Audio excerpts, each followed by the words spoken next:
With the revival of many beloved lines over the last few years, from the golden age of animation and toys, which to me was the 1980s, and to continue one of our ongoing series, let's talk all about Sectaurs Warriors of Symbion. Thanks for watching JL's Comics. If you liked the video, hit the thumbs up and subscribe. I upload videos just like this every week. Alright, let's jump into our story. Sectaurs Warriors of Symbion was a line released by Coleco starting in 1985. Coleco, like many toy makers of the time, partnered with animation houses and comic book publishers for a multi-pronged marketing campaign effort. Coleco teamed with Marvel Comics to produce a limited series for the line, as a complement to the 5-episode animated series that came out in 1986 from Ruby Spears. Marvel's comic book series was an 8-issue series written by Bill Mantlo, who's also notable for having worked on Rom's Space Knight and Micronauts, and for being the creator of the Guardians of the Galaxy's Rocket Raccoon. So how the heck did this line start? Well, it began with 3 people, Maureen Trotto, Tim Clark, and Larry Mass. Famed puppeteer Kermit Love was one of Tim Clark's college professors, and he began working for Love right out of college.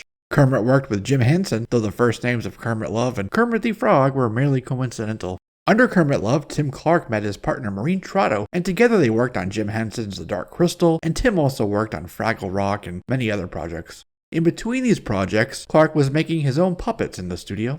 One of Clark's creations in 1978 was a fly hand puppet. It used your fingers inside the glove toy as the fly's legs. So one holiday, Tim brought this to a Halloween party to use, as he says, to avoid having to wear a mask, and it was a big hit at the party. And then several years later, Tim and Maureen were meeting with their toy licensing agent, Larry Mass, who worked with the London-based 7 Towns Limited at their New York offices. Tim showed Larry the fly toy, and Larry loved it. And so the idea blossomed from there into concepts and prototypes of action figures. Then Larry brought the prototypes to 1982's Toy Fair to present to a company called Coleco, a former leather company that had transitioned to plastics and toys, and took their original name, Connecticut Leather Company, and made a portmanteau, which means Connecticut Leather Company became Coleco. Coleco loved Sectaurs and bought the license, then worked with Maureen and Tim for a few years before Coleco's toy design division took over development. Coleco's new Sectaurs line was released the same year as LJN's Thundercats, and both were positioned to unseat Mattel's He-Man from his throne, but then Mattel countered with She-Ra, tapping into the girls' market. The creative trio would go on to make the creepy hand puppets called Boglins, which relates to how Sectaurs' riding mounts were hand puppets as well. In fact, Boglins were at one point almost part of the Sectaurs line. Tim Clark said in an interview, originally Coleco bought Boglins and wanted to add it to the Sectaurs line as this big evil monster, but the prototype they came back with was horrendous. They had added a body onto it, and the head was connected to the body by a vacuum hose tube. It was just terrible. For the rollout campaign, Coleco used the good versus evil nature of the line to tap into Nancy Reagan's Just Say No campaign, and also teamed up with Wade Boggs of the Boston Red Sox baseball team along with Gary Carter of the Mets and Ozzie Virgil of the Phillies to push the message out on giant posters that said, "Winners say no to drugs, the power is in your hands." They had actors in costumes touring, mini comic books that came with each of the figures in addition to the comic book through Marvel Comics. And then, of course, for $6.50, you could also join the Sectaurs fan club. There were also coloring books and sticker books and color forms, stamps, t-shirts. It was truly a full-on launch. Coleco's time with Sectaurs was, unfortunately, short-lived, as in 1988, Coleco filed for Chapter 11 bankruptcy. Cabbage Patch Dolls sales had declined, and ColecoVision's Coleco Adam was struggling too.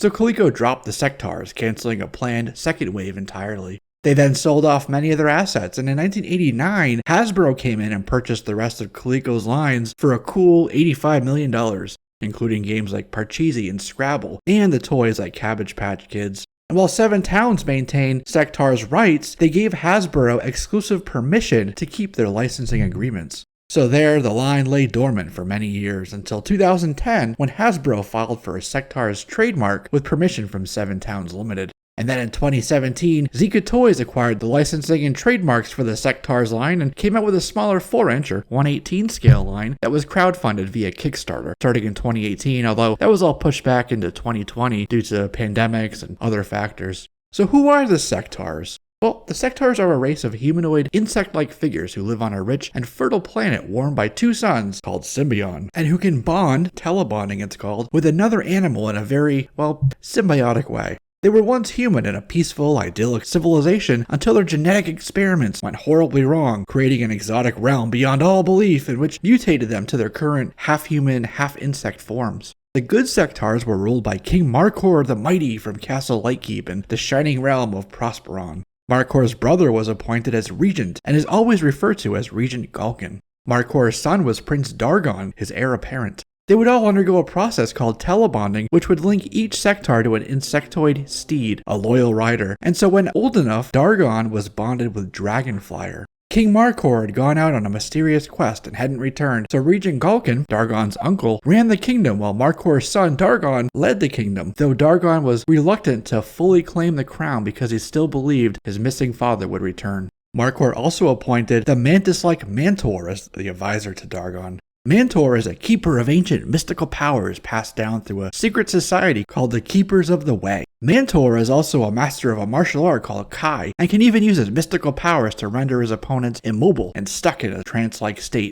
And Mantor rides Raplor. We also have Dargon's best friend Pinsor, who's telebonded with Battle Beetle. Pinsor has a brother named Draymore who lives in a border town farming village. And the former captain of Prosperon's royal guard and close friend of Dargon is named Zack. And Zack had a wife named Balana who is secretly in love with Dargon. And Zack rides a steed named Bitor, whose toy, appropriately, bites. And then a female warrior named Stellara, who owned the local pub called the Crimson Claw, was also part of the main cast, and she was paired with an animal named Rhinox. The evil Symbions, the other faction, were controlled by Dread Empress Devora at Castle Grimhold in Synax, the capital of the Dark Domain. There she used her chief administrator Senrad, along with rival leaders General Spydrax and Commander Waspax, to command legions of terror troops and skull soldiers.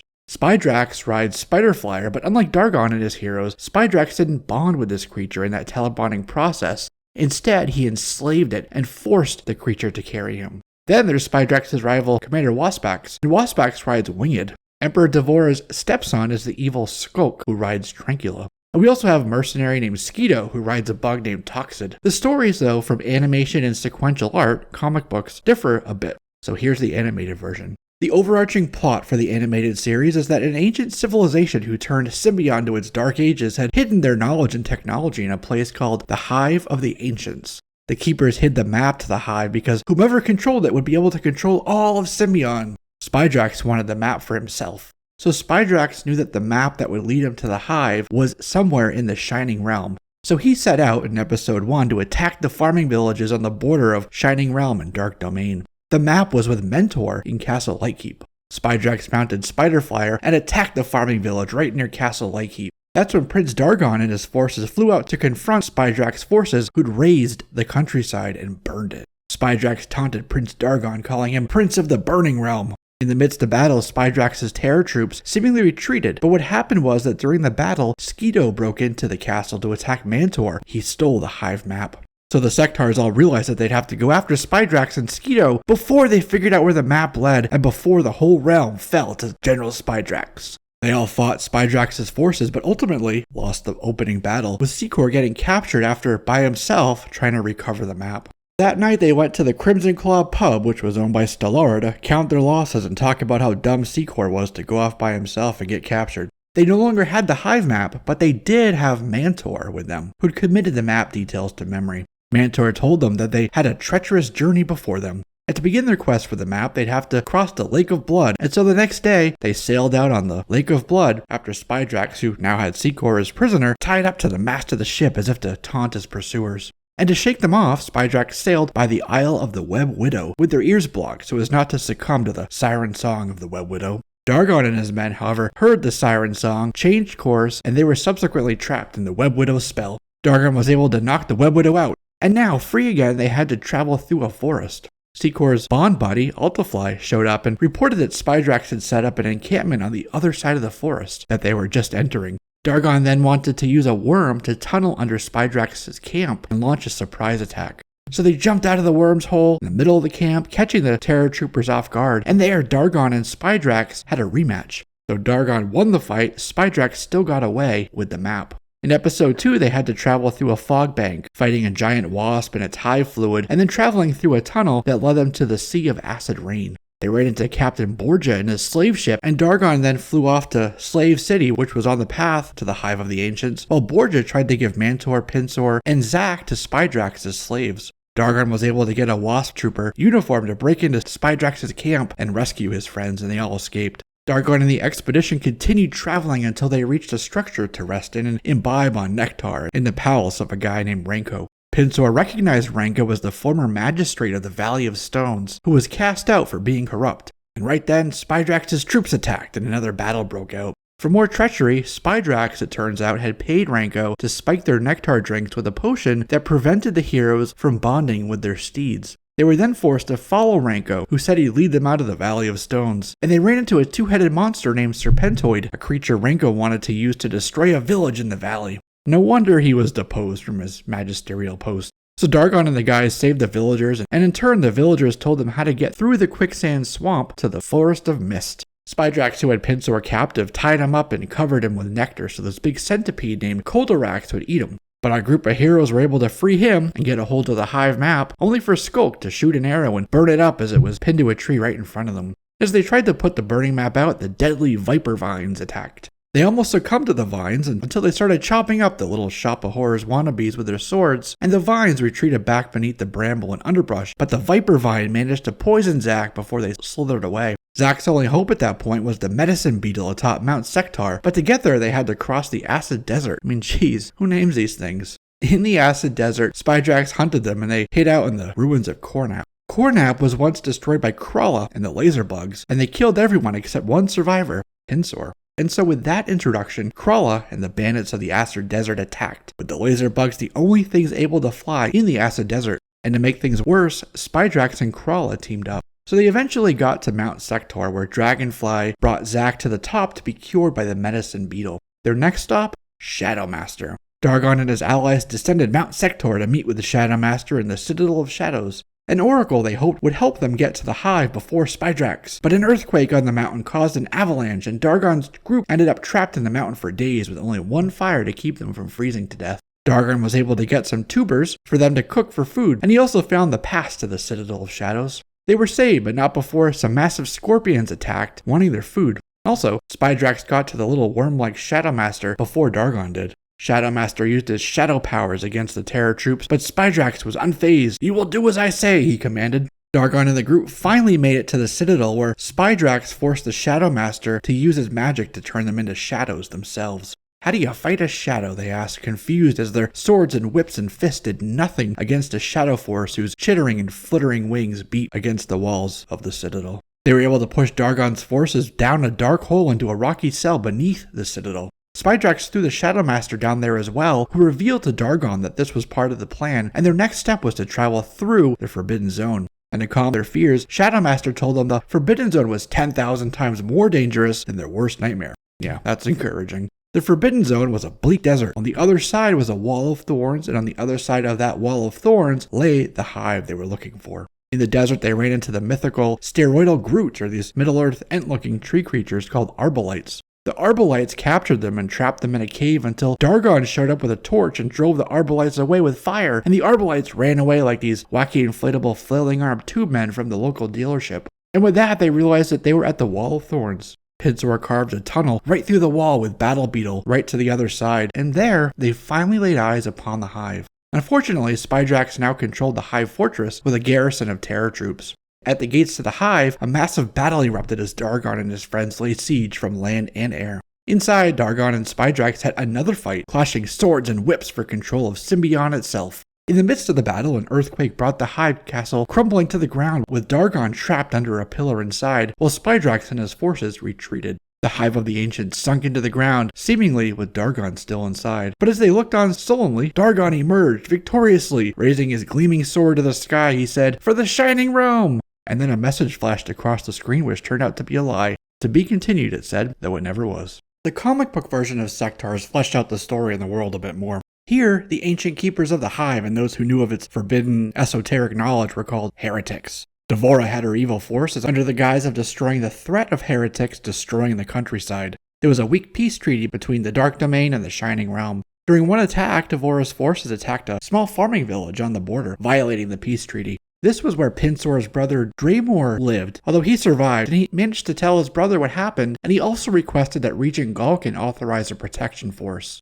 In this comic version, there's more than one hive, which were these crypts and ancient repositories of lost heretical secrets. The Keepers used lost science and could actually control weather, which led them into a great cataclysm and the Age of Darkness that they were currently in. Spydrax and Skulk forced one of the heretics to tell them where one of the Hive of the Ancients was, and they broke in, deciphered its secrets, and activated the weather weapon, the massive, unnatural storm that ravaged both good and evil domains, indicating that someone had accessed the power in one of the hives. This version was about raiding parties and weather manipulation, rather than control of an ancient map like the animated counterpart. The second issue found Dargon and his men heading through a deadly fog which enshrouded the Desert of Lost Hope and the Valley of Meander, past the Dread Ravine and the cascading black waters of River Rage. Spydrax and Dargon, atop their telebonded animals, clashed and fought, striking each other with whips and broadswords high above the ravine. Dargon and the group donned their cloaks made of leaves from a sentinel plant to protect against the corrosive agents in the Meander fog.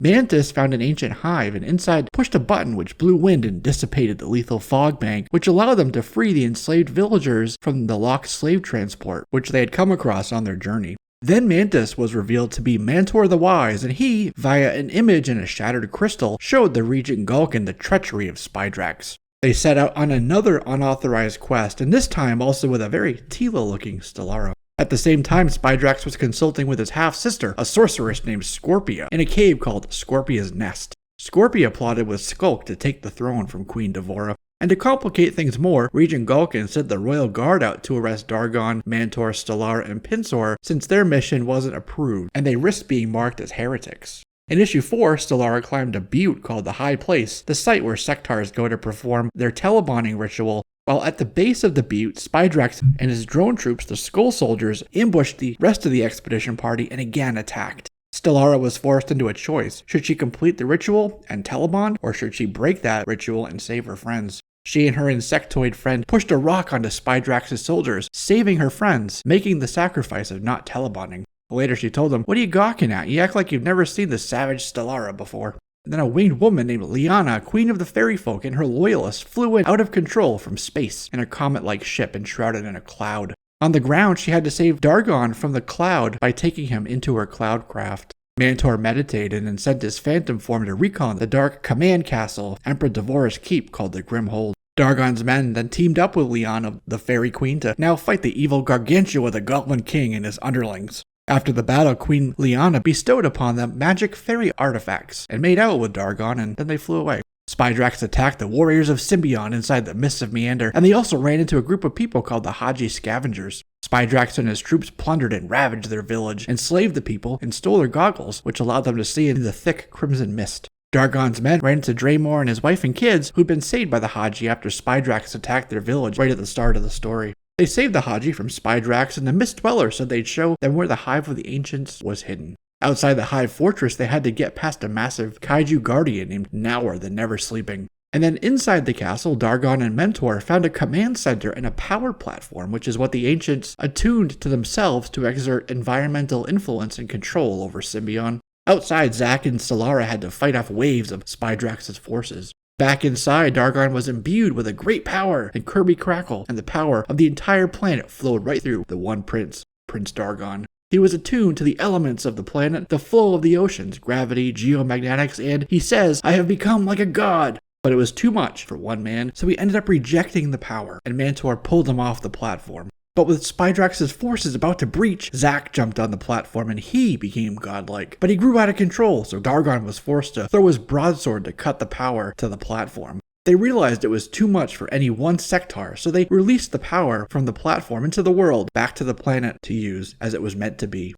In the final issue of the comic series, the forces of Gulkin marched to meet the forces of Devora for a final battle over Symbion. And they all fought a massive battle on the valley floor, but meanwhile Dargon discovered the sigil of his father as a quest marker, and so Dargon headed off on that journey, as the Regent was left to wonder what Dargon was up to. Was he a traitor, was he a heretic, or was it something else? But we'll never know, because that was the end of the comic series. And speaking of endings, there you have it, the story of Sectaurs, Warriors of Symbion. That's a wrap on this one, my friends. Thank you for watching, don't forget to subscribe, and you'll be one of the first to know when I upload videos just like this every week. I'm Jesse, this is JLS Comics, and I'll see you soon.